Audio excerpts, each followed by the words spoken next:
thought a fun thing to do today could be to do a little question and answer thing. So on Instagram I asked for questions on my stories and I'll now be answering them. I've put them in an order that hopefully they'll all link up together and make some kind of sense, but we'll see how that goes. Well, if we start with the first one, how are you, then I could say fine, or I could answer it honestly and that would be a bit miserable. But anyway, I'm not brilliant. I have been somewhat struggling with, well, the doctors aren't quite sure what's wrong with me yet, but they think it's probably chronic fatigue. So that's fun. I'm mainly just really bored. There are an awful lot of things I'd like to do and projects I'd like to be getting on with, and I can't because either my body's not letting me, my brain's not letting me, or neither of them are letting me, because that's how this seems to work at the moment. And so an honest answer to how are you is not brilliant, but hopefully it will get better. I thought that while doing this question and answer thingy I could also be getting along with this.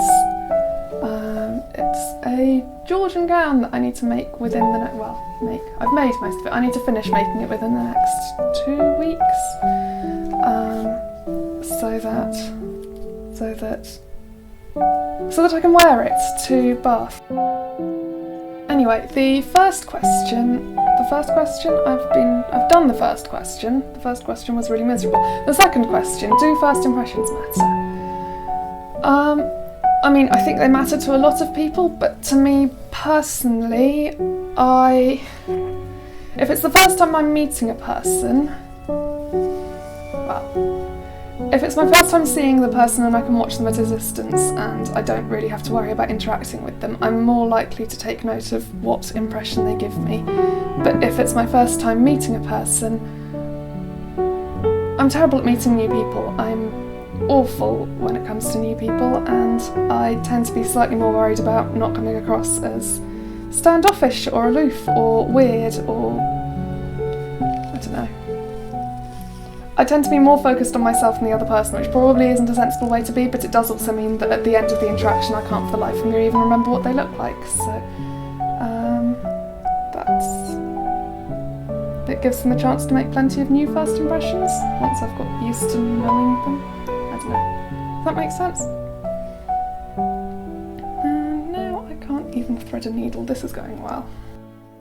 Most memorable birthday is probably, I must have turned 11, I think it must have been I turned 11 or possibly 12.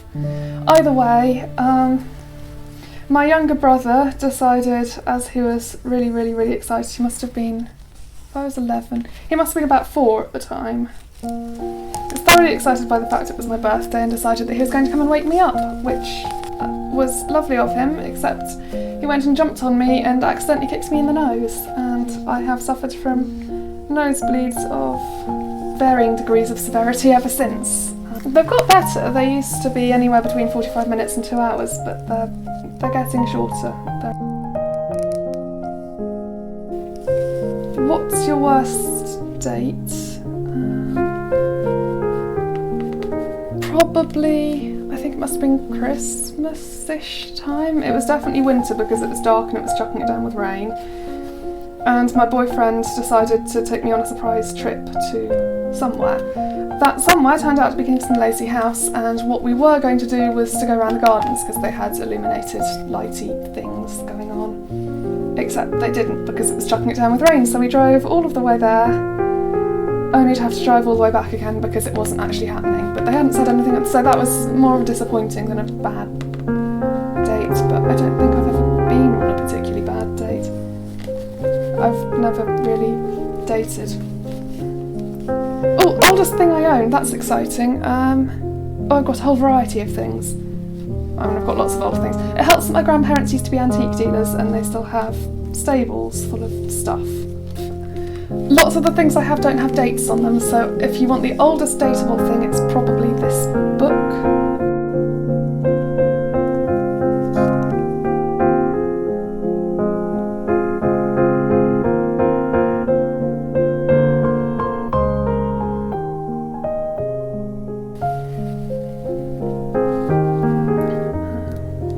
Other old things I have are this antique dress, which I'll give you a little sneak peek of because I'm going to do a proper video on it next week where I'll take you around and explore the whole dress, and we'll have a look at how she was made and what she's made of and why she was made that way, and different shapes and pattern pieces and things.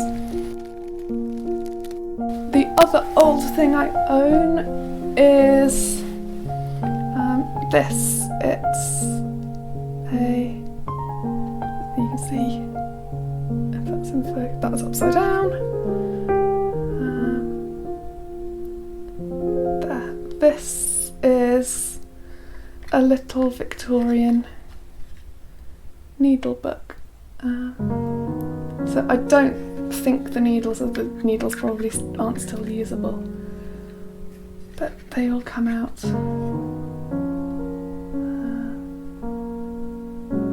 And you have all the different sizes, and it's just, I think it's just really pretty. The pages, as it were, that the needles are attached to are all made of a sort of metallic-y thing. I doubt it's real gold, but anyway. I think it's Victorian, but I've no idea how old it is. Oh, and I've got a writing box as well, which admittedly it's 1870s rather than 1860s or 50s, but anyway, it's still nice and old and pretty, so maybe I ought to just do a video on pretty old things that are kind of, some of them are vaguely related to sewing, but lots of them aren't. Let me know if you'd be interested in that, because I don't really want to do things that will bore people half to death. What makes you really angry? I'm not very good at getting visibly angry, but there are lots of things that I suppose they count as making me angry. If I were talking about them in day-to-day life, I'd probably say they either mildly irritate me or really irritate me. But yes, they probably do make me angry. If something's unfair and doesn't make sense in any way, then that's fairly anger-inducing. See anything from, I don't know, Brexit to the general state of the world at the moment. Oh, something else. This whole highly sensitive person thing really annoys me because, well, I suppose definitely the lady who invented it really annoys me, but if you look through the checklist of are you a highly sensitive person and you tick all the boxes, funnily enough you're probably also ticking all of the boxes for want of a better word, female presenting autism. Sort of, women and girls who are autistic don't necessarily present in the same way as boys. The woman who coined the term insists that it's different to autism. She misdiagnosed both of her great-nephews with being highly sensitive people. Turns out they're actually autistic. Funny that. The idea that highly sensitive people can't be autistic because they have imagination and they can pick up on social cues. It doesn't make sense. In much the same way as we don't need the term Asperger's syndrome, for slightly different reasons, granted, but a highly sensitive person, you can be a sensitive person, or you can have sensory sensitivities, or in all likelihood you're probably autistic if you're identifying with all of the... I mean, I'm not a doctor and I'm not a psychologist, so I'm not qualified to say any of this, but from what research I've done and what I've looked into when it comes to highly sensitive people and autistic people, there is more than just a little bit of overlap. What's your greatest struggle in life is the next question. I don't know. I suppose at the moment it's a fairly big struggle in life, given that I'm bored to death and my brain is refusing to cooperate with me. But favourite outfit I've made. What's the favourite outfit I've made? What's my favourite outfit I've made?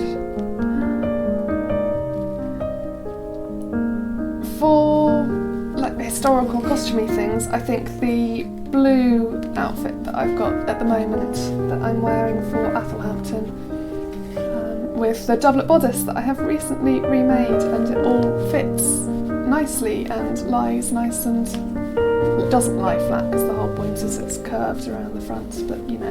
I think that's my favourite outfit at the moment though. I would like to have some better ruffs. I think I might do a ruff making video at some point because I've got a massive stash of fabric I need to get through, and having extra ruffs to float around is good. And then I've got spare ruffs so I can do them all starched in one go, and then I've got a month's worth of ruffs that I can work my way through. I don't think this will ever go onto my list of favourite outfits that I've made because, if I'm perfectly blunt with you, I think it looks hideous. I really don't like this whole rococo-y frills, what have you. I really like using silk taffeta, but I don't think this is going to make it to my list of favourite outfits. It's just, there's too much, there's way too much going on. But yes. That was all for a reason, because aristocratic, flaunting wealth, conspicuous consumption. Look how much money I've got. Mainly ill-gotten gains. But anyway, favourite bridge. What's my favourite bridge? I mean, I think one of my favourite bridges has probably got to be the back bridge at Kentwell. You come across and there's just the beautiful view of the Bacchus and the dairy and the still room, and if you carry on through the archway then there's the brew house and it's just, I think it's one of my favourite places overall. So it's definitely one of my favourite bridges. We're on to a whole list of favourite things. What's my favourite scent? I'm going to be really untutored with this one. I really don't like the smell of rose, or the taste of rose, except for the Fentimans Rose Lemonade. If you've ever come across that, that is nice. Anyway, that's not answering the question. Probably a toss-up between lavender and honeysuckle. I like both of those a lot. Favourite film or TV costume? Favourite film or TV costume?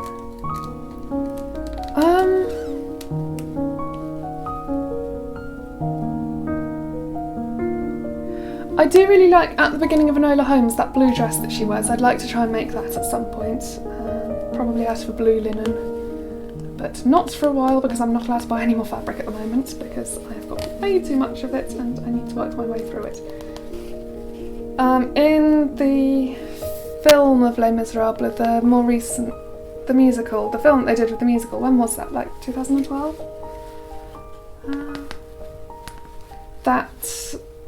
Earlier on in it, Enjolras is wearing a sort of burgundy jacket type thing, and I happen to have an off-cut of fabric which is, I think it's a wool blend rather than just being pure wool, but it's ideal, and so I think I will use, I don't know, I'll need to make up a I will need to make a pattern up for it, but well, that can be another adventure that I can take you on at some point because I realise I haven't done much sewing here at the moment.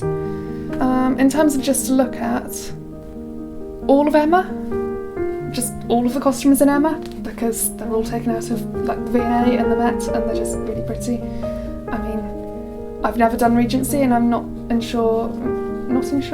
entirely sure whether I like Regency styles or not because I haven't played around with them enough, but I'll just take all of the costumes in Emma if I'm having to pick.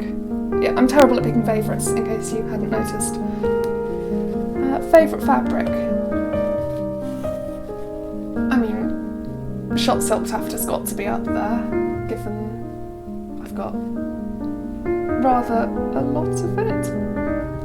I do really like sewing with wool and linen. I have, and I know I shouldn't have done this, but also I couldn't stop myself. I've gone and bought some really lovely plum coloured wool, which I'll be picking up in August from Kentwell.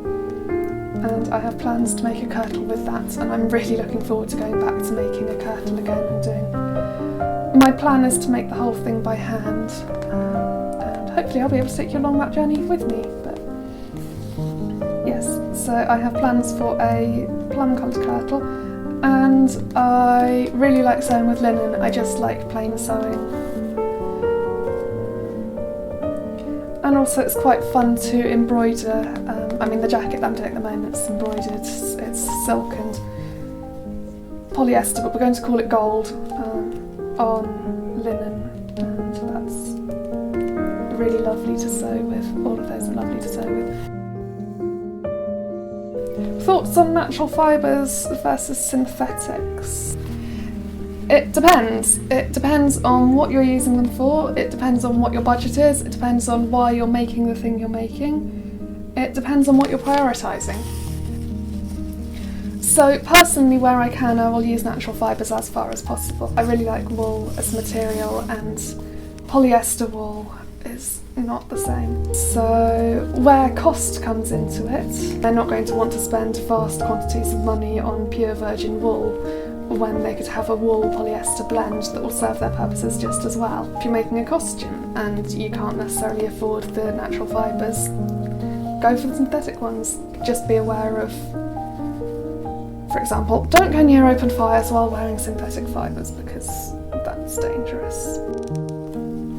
It depends what you're doing. If you're going, for example, I mean the kirtle that I'm talking about making and hand sewing all of, that's so that I've got a kirtle at Athelhampton that members of the public can pick up, poke, prod, look at, go, oh, it's all hand stitched, or, and so did you use a sewing machine to make this, and then be utterly shocked when you have to explain to them that sewing machines haven't been invented yet. So from that point of view, where members of the public are going to be picking it up and looking at it and all the rest of it, then I would prefer to use a natural fibre with wholly hand sewn. But that's for an educational purpose, that's not for having fun and going and dressing up. Oh, this is complicated. Basically, use whatever you like, and it depends on the context and the budget and what it is that you're aiming for. If you're not being historically, well, you can't. If you're not trying to be historically adequate, then who cares? Use what you like. I've got plenty of questionable, they look like watered silk, but I'm not going to set fire to them and destroy my illusion because, let's face it, they're probably polyester, because I picked them up for very little in a charity shop. If you're short of money and you still want to have a go at using natural fibres, charity shops are your friend. Picked up a cotton king-size bed sheet. I think it's king-size, might be double.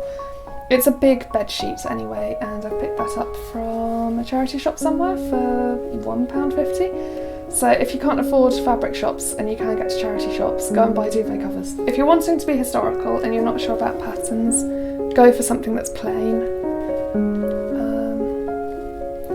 If you want to learn more about patterns, just look at all of the paintings that you can find of people wearing patterned material. Though I might... maybe I'll do a video as well at some point on like patterned fabric in the 16th century. I'm no good at any other centuries. I couldn't tell you which fabric's all right and which one isn't if we're, I don't know, in Victorian England, for example. But when it comes to 16th century materials, I think the patterns, I'm fairly good at recognising there. What's the most surprising thing you've learned about Tudor embroidery? The most surprising thing I think I've learned about Tudor embroidery, I mean, I've been fiddling around with it for the last... how long? A while.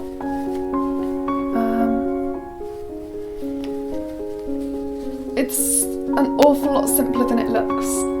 It takes time. I won't deny that. It takes ages and ages and ages and ages. But it isn't difficult. I will get round to doing a video on how to do the stitches at some point, but please forgive me at the moment, as I've already stated, my brain and body are not being cooperative, so things will take a little while. In terms of who I'd like to meet from history, Le Maupin or Juliet. She's brilliant. She's goes around France with a swordsman for a bit, putting on displays of sword fighting. While dressed as a man, of course, and gets bored of him and goes off with a merchant's daughter, except the merchant isn't too happy about that, so he sends his daughter to a convent so that Julie can't get to her, not realising that Julie is, of course, also female, so can also get into the convent, and so they carry on their affair in the convent until one of the older nuns dies, and so Julie removes her body, sticks it in her lover's room, sets the whole place on fire, and she and her lover run off together for about 6 months, till she gets bored of the girl and sends her back to the merchant. A big court case ensues in which it's all very embarrassing, so Julie is referred to throughout as male rather than female on account of the fact that the idea of a woman running off with another woman is a bit... Oh yeah, this is all in like the late 16th century, by the way. This isn't particularly modern at all. What else? What else did she do? Oh, she learnt singing and went off to become an opera singer.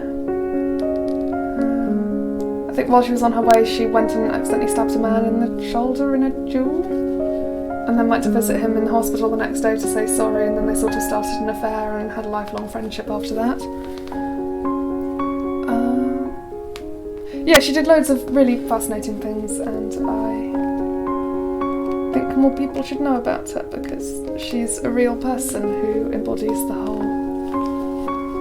Not everyone thought like that all the time in the past, but anyway. What future projects do I have planned? All sorts. I've got the burgundy coloured jacket, I've got... So this needs to be finished in the next 2 weeks, but I'm planning on... I've got enough material that I can add more trim to it, so basically I'm going to spend some time making this steadily more and more and more hideous. I might even learn the whole weaving fly fringe trim, whatever it's called, for that purpose. I mean, I can see the embroidered jacket stretching a long way into the future, so that's going to be with us for a while, I think. Well, just generally Athelhampton, I keep saying in front of members of the public or not in front of members of the public. So Athelhampton House in Dorset is the home of was the home in the 16th century of the Martin family, who... Well, I think I'm going to just have to do an entire video introducing you to the Martins at some point, because between constant feuding and people being... This is in the late 16th century, by the way, this is not medieval times anymore. People being pinned to barn doors with sheaves of arrows, and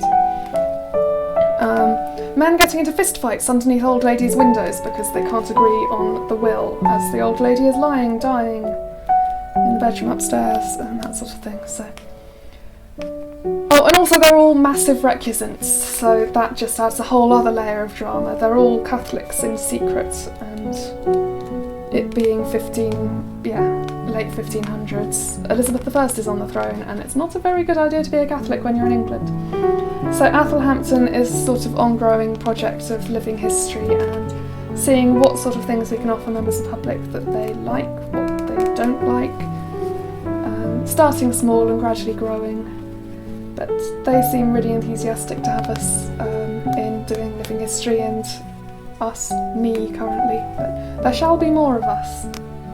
So that will lead to an awful lot more Tudor clothes, and maybe there should be some sort of living history video-y type things going on here. I'll see what I can do, because yeah, the family carries on being interesting into the 18th century, and they've got quite big ties with the East India Company and stuff. So that will all be really interesting to look into, at how they treated other people. Anyway, I hope some of this was interesting. I have no idea whether it actually was or not, or whether you are now bored to death and have stopped listening, but anyway, I will say goodbye and carry on doing this dress because the sleeves are in dire need of sorting out, and I will see you again at some point. I'm not going to promise any fixed schedule because I can't do fixed schedules at the moment because lack of cooperation with everything, all of my constituent parts. But anyway, yes, I shall see you at some point.